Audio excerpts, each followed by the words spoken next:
Hi everyone, it's Katie from Chords Records.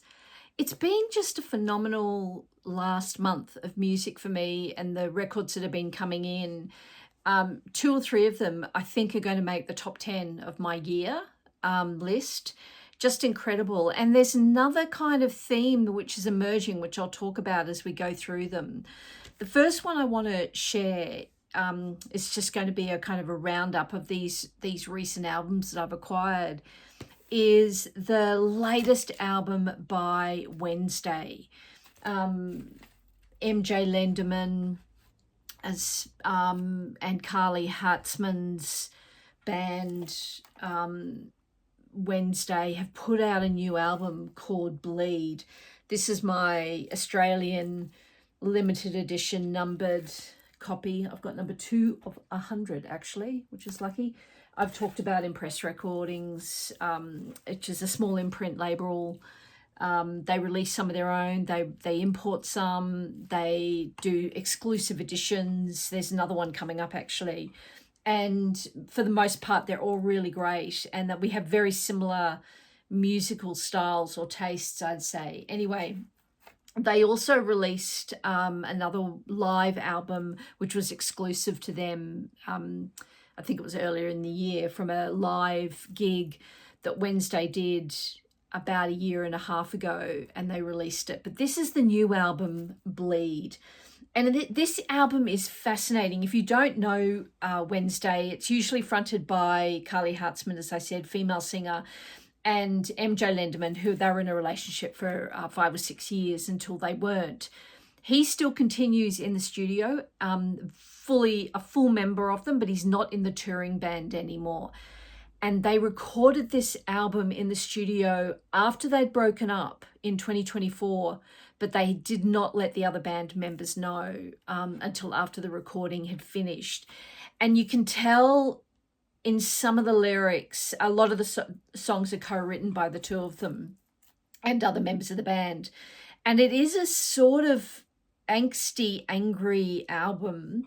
It's very Wednesday in its feel. If you're not familiar with them, it's very guitar forward music. It's very indie rock. And they're from North Carolina.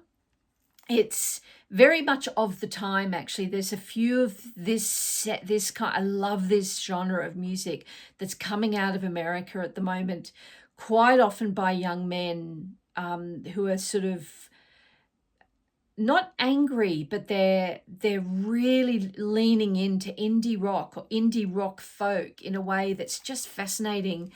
And what separates them from previous kind of eras is the vulnerability they're showing. So this is not just rock and roll and love music. This is very much about the angst of being a young man and growing up and all the trials and tribulations. And this album, even though Carly Hartzman's obviously the lead singer on it, is not dissimilar in its sound to that new indie rock feel.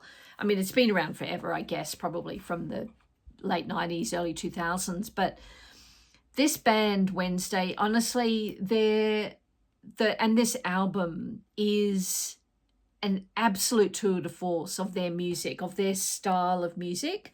They were going to call it, I think, Carolina Girl, but they changed it to Bleed.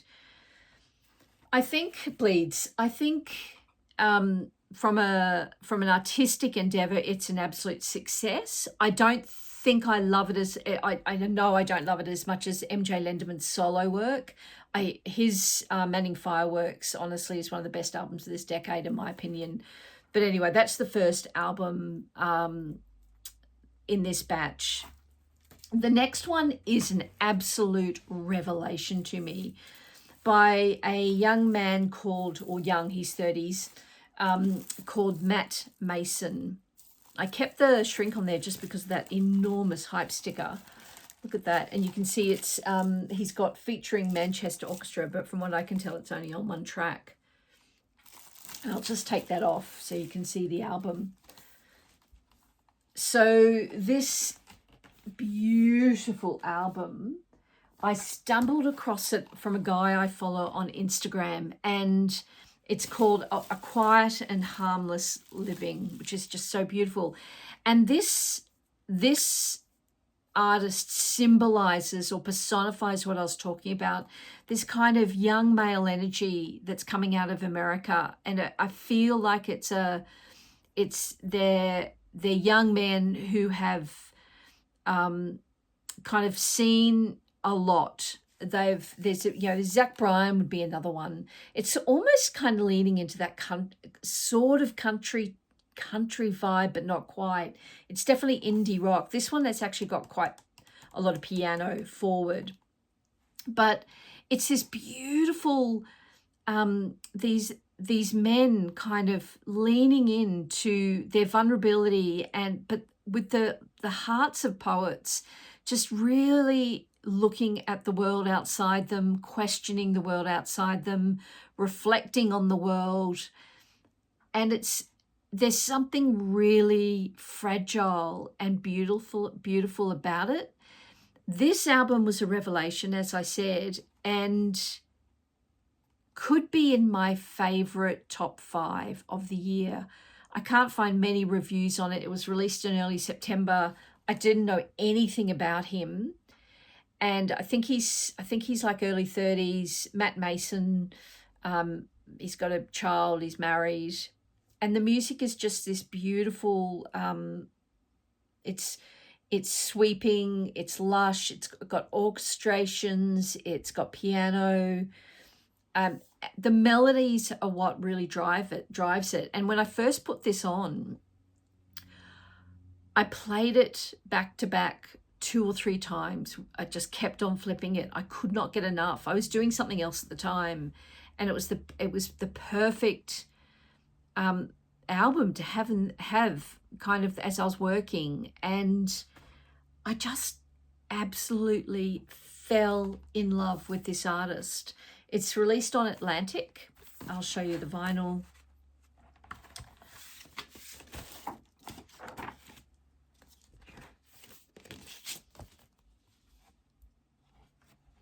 Even that, like this kind of, the label is like just a ashtray with cigarette butts in it. It's just kind of symbolic of this kind of music. And I don't think a female artist would ever do that on a label. It's just very male. And there's just something really poetic about it. It's kind of this angry young man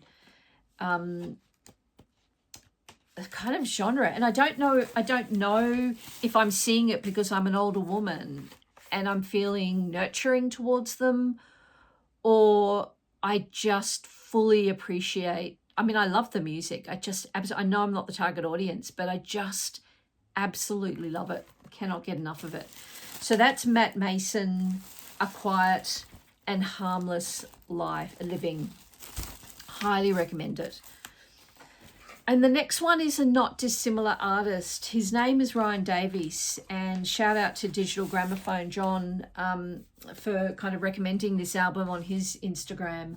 And I took a listen and I just absolutely loved it. Again, another in this genre of young men finding their way, sort of coming out of that sort of teenage and early 20s and becoming men, becoming fully fledged men, and having gone through heartache and various bits and pieces, and sort of almost finding their way coming out of the other side. Ryan Davies is an absolute treat. This is his second album. It's called New Threats from the Soul. The full title of the artist is Ryan Davies and the Roadhouse Band. And he's from Louisville, Kentucky, which, fun fact, is only about the 4th city I've ever been to in America. I went there for Bourbon and Beyond a few years ago, and loved it. Actually, it was a really good city. And I think this album, it's a double album. It had the first song, which is the title track, New Threats from the Soul, is like 9 minutes. And again, another thing I like about this kind of emerging genre at the moment is they break rules. They've got psychotic rhythms. They change up and down. They introduce new instruments in the middle of the song that are completely out of place.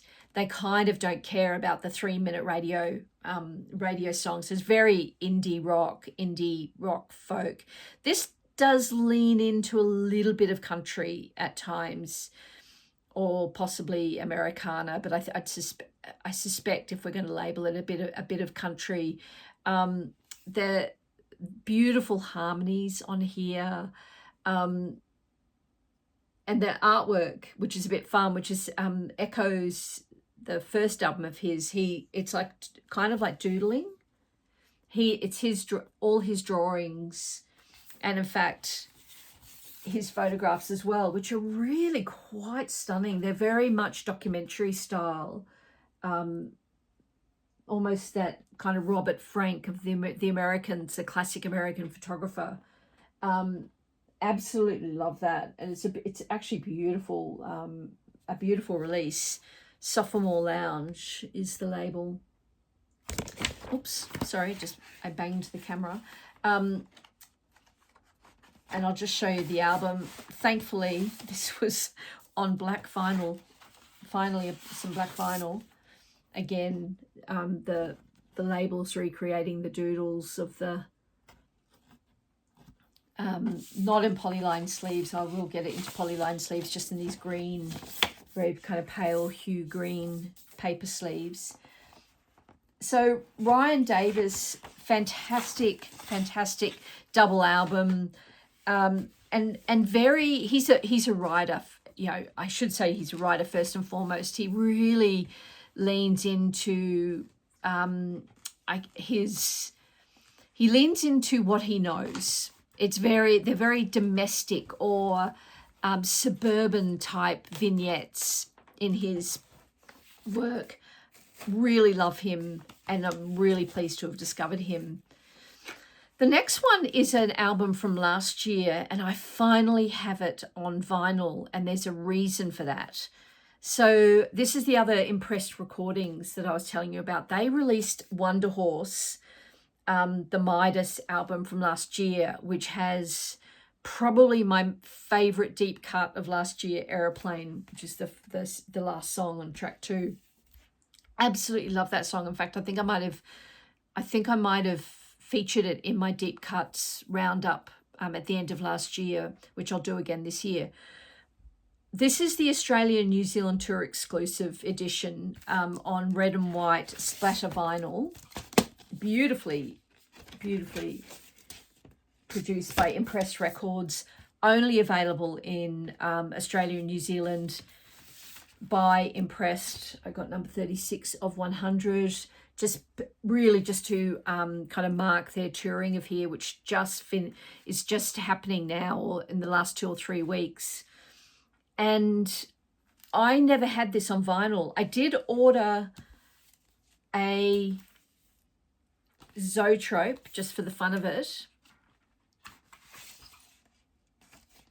from last year. As you can see, Midas. Put it on the turntable, not Wonderhorse. It was a misprint. So I got this Zoetrope, paid up for it from the UK, from Rough Trade, I think it was. And yeah, it was a band called, what was it? Kasabian Happenings. So the band was called Kasabian and the album was called Happenings. Don't love it. I will never play it again, but I kept it, you know, a fun little kind of misprint. But yeah, very pleased to have it finally on vinyl. Right, so that's my kind of, I should say Wonderhorse, if you don't know who they are, Cornish band, fronted by Jacob Slater, who was in a punk trio, the Died Pretties, from sort of just pre-COVID. He really started this as a solo project, and eventually band members joined.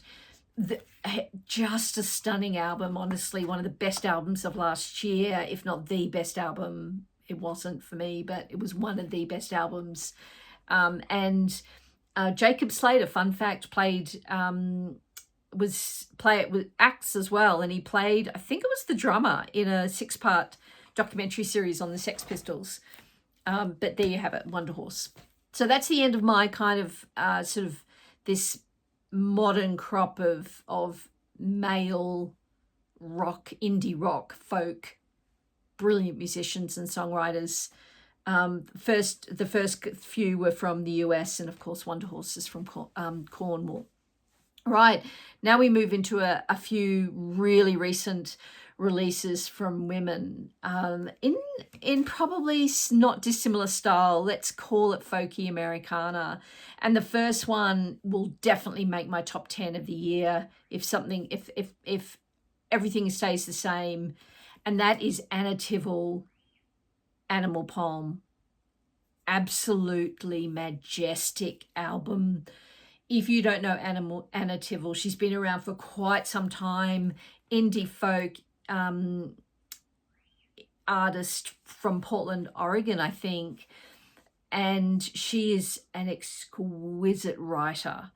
She's a melodic writer, but what separates her from kind of other female indie folk, and she rises above that, is she's an incredible lyricist. We'll talk about that in a minute, but she really inflects jazz influences into this music, and I love that. It's like a fusion of folk and jazz, and a little bit along the lines of Anastasia, if you're familiar with Anastasia, another great album from this year. This kind of you're being lulled into this false sense of lyrical folkism, and suddenly there's these beautiful jazz chords and jazz instrumentations that come in it. So the album itself is really a commentary on the times. It's a reflection of the fucked upness of humans, essentially. She's a political or socially forward artist, very in tune with what's going on, and her lyrics reflect it, whether it's the environment or political, human rights, atrocities around the world, whatever it is. She's obviously incensed by the world at times. But having said all that, it's quite a positive album. It has these little kind of beautiful moments of there is hope. And for me, it's just one of the great albums of 2025. Animal Poem, Anna Tivel. Need glasses to read the back, but there you have it. This was released on Fluff and Gravy, I think. Yes, Fluff and Gravy Records. I'll just show you the vinyl.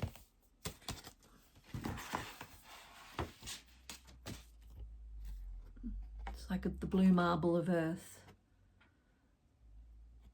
Look at that, isn't that beautiful?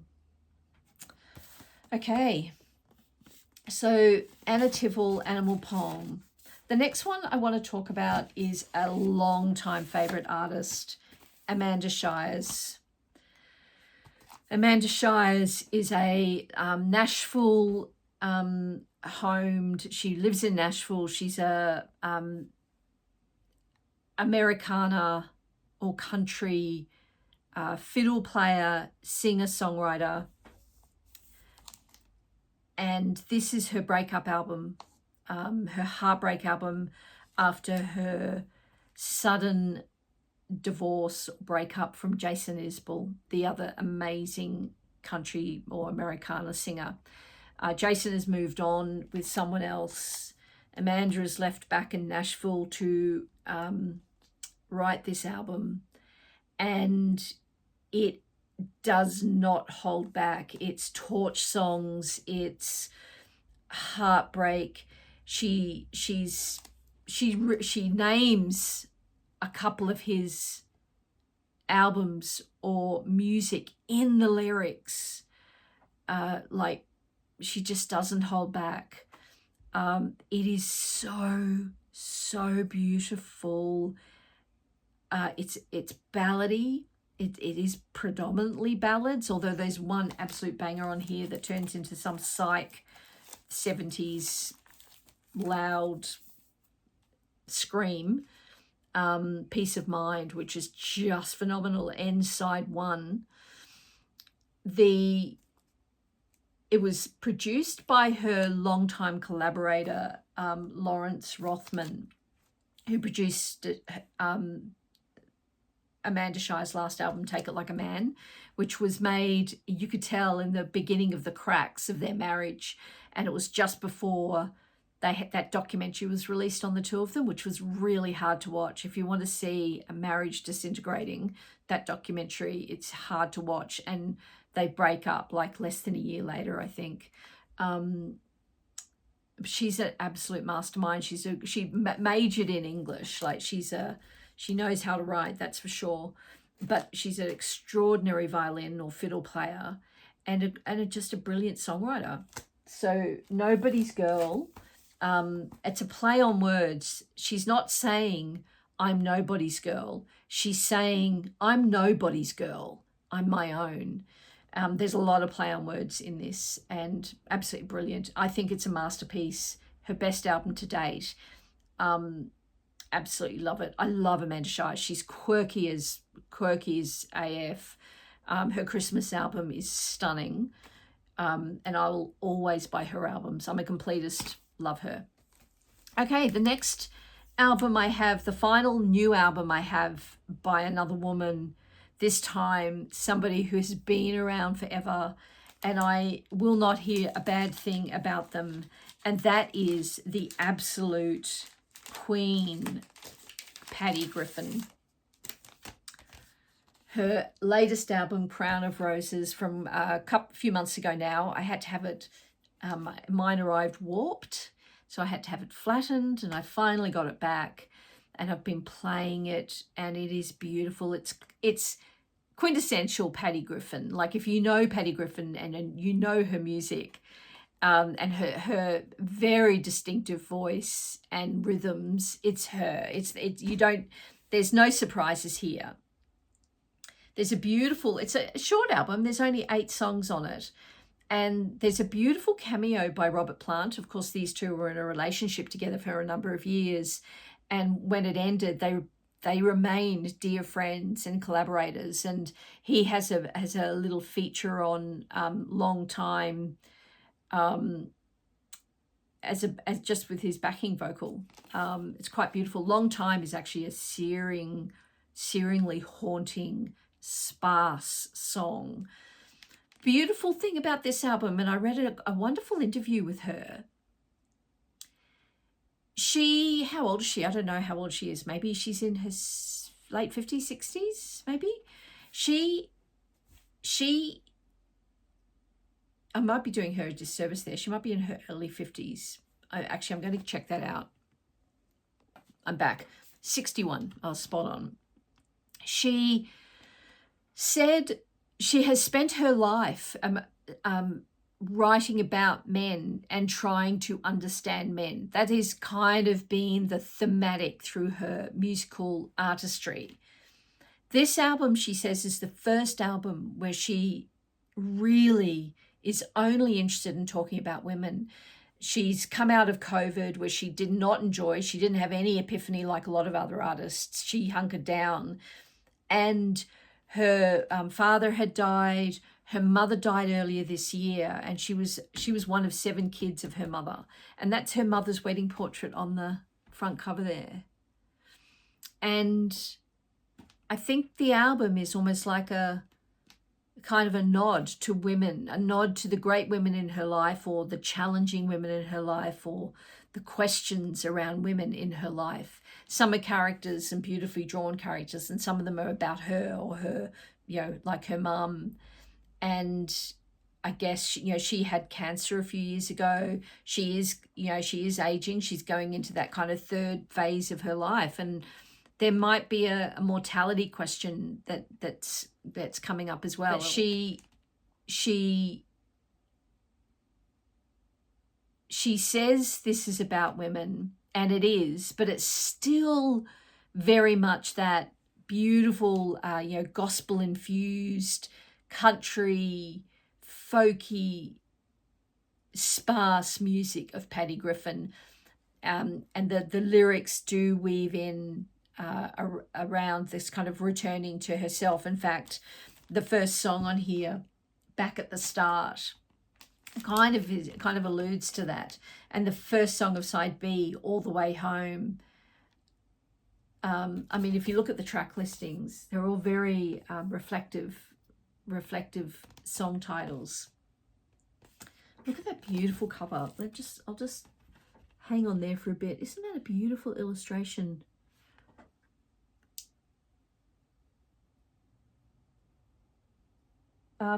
So 30 Tigers is the album label. Beautiful album. I should stop saying beautiful. Someone on the comments had a go at me for it. There we go.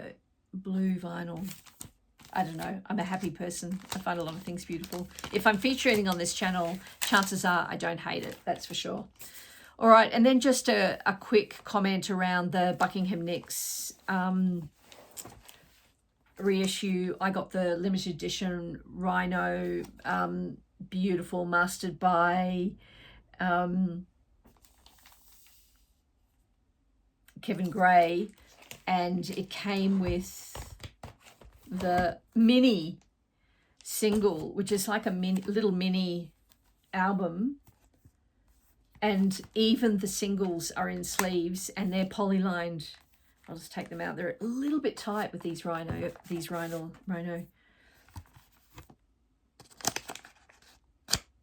Isn't that cute?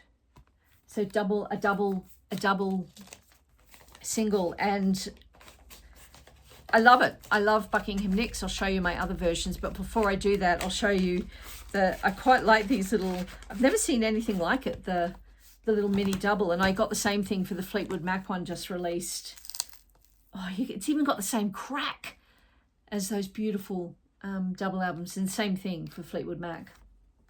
So Buckingham Nicks, this is great. I don't need to tell you about, if you're interested in this, you will have done your research and you know this is an extraordinary release, first time on vinyl properly since 1973, although Polydor have put it out a number of times over the years as a license.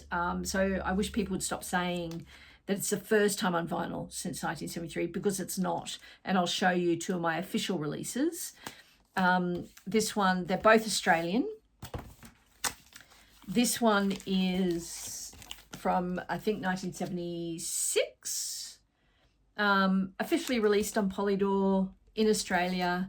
Same album cover. I suspect the same mastering. 1977, sorry. And it sounds almost identical to the mastering on Buckingham Nicks. I mean, I don't have fancy gear, and I'm certainly not Mike from the In-Groove who's going to, call me out on it. But I have loved this copy for a long time, and yes, this copy sounds great, but either or. And then the other one is from 1981, and it was Australia only release. It's got a little mark up there, but it only ever released in Australia on this beautiful blue foil, which I picked up at a kind of fair not that long ago. And they feature Stevie Nicks, Lindsey Buckingham. They don't feature the album cover, the album title on the cover at all. Has the tracks on the back there, and again the same Polydor label. All right, so that's it. I hope you've enjoyed this video, and if you did, please like and subscribe. I really appreciate it. I'll see you in the next one. Bye.